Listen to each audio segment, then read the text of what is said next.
stare pruge. Na ovom videu da vidim 20 lajkova, pošto znam da neće biti 20 lajkova, jer mi se stvarno ne traži više grešaka.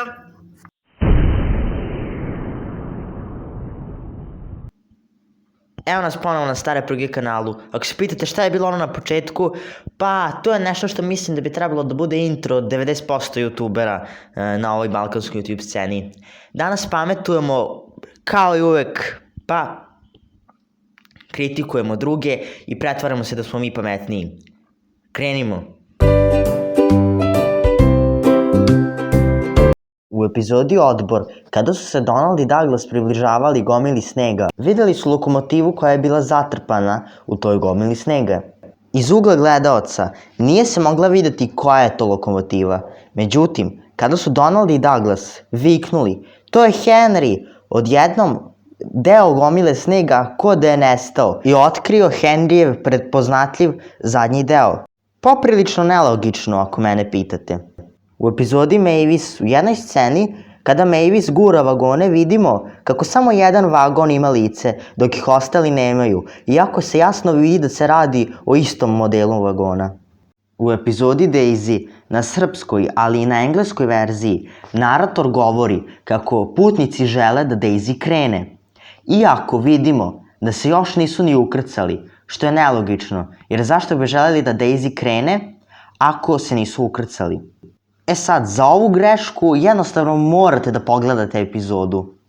U epizodi Edward i Gordon, kada lokomotive odlaze na spavanje, u desnom uglu vidimo kako iz jednog vagona izlazi para.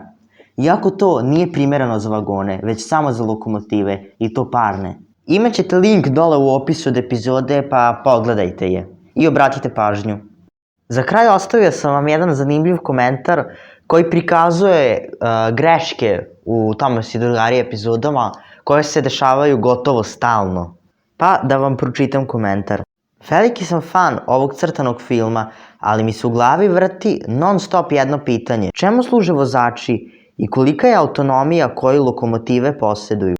U nekim epizodama, kao što su Persijevo bežanje i Starog vožđe, Tomas na doručku, jasno je pokazano da se lokomotive ne kreću bez vozača, da ne mogu da se kontrolišu same od sebe. Ali zato, o drugim epizodama, kao što je ona o zvezdi padalici, Tomas sam bira kojim će putem da ide. Tako na kraju izabere najduži put, bez tunela, da ne bi propustio zvezdu padalicu. Ispada da tu on sam odlučuje gde će ići. Zašto ga njegov vozač nije zaustavio? Takođe, u epizodi gde Tomas pada u rudnik, ispada kao da se sam kretao, jer je njegov vozač bio napolju. Vi ste gledali kanal Stare pruge i to je bilo to što se tiče ovog videa.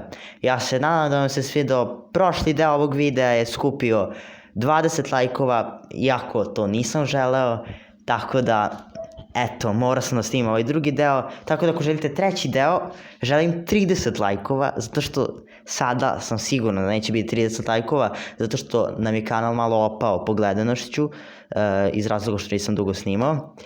I to je to. Vidimo se u sledećem videu. Biće još jedan video ove godine. I to je to.